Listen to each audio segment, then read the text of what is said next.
going into a building phase. This is where you're going to gain muscle, but also eat in a caloric surplus and put on additional weight. This is going to be 3 videos, and we're going to try to keep these practical and action focused. So, module 1, what is a build phase and why it works for a very specific goal? So, if you want rounder glutes, stronger, thicker quads, or a more athletic frame, you can't just diet. Building muscle, getting the physique you want doesn't happen in a diet phase. However, it's not for everyone. A build phase is an intentional caloric surplus paired with focused, intense strength training in the gym to maximize muscle growth. So, who it's for? Physique specific goals. People with physique specific goals. I want to grow my glutes. I want to grow my shoulders. I want to grow my quads. Athletes who want to increase strength or performance.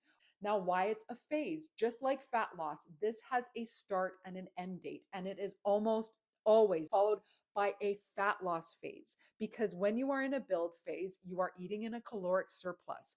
You are going to be putting on fat as well as muscle. However, there are conservative versus aggressive builds. A conservative build equals a smaller caloric surplus, usually around 150 to 250 calories a day, slower muscle gain, but less fat gain over time. An aggressive build, a larger surplus, 300 to 500 calories a day over, faster gains, but more fat to cut later. The long-term lens here.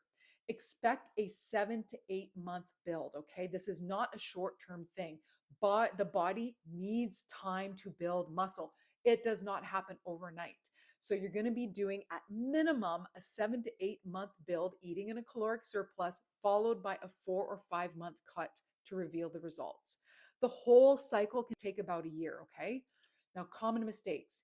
Eating all the food, just eating all the food, whatever you feel like, because you're in a surplus, you're not in a diet, just willy-nilly, not measuring it, eating, yeah. Anyways, ending the build too early because of the slight fat gain. A lot of people get freaked out by the fat gain.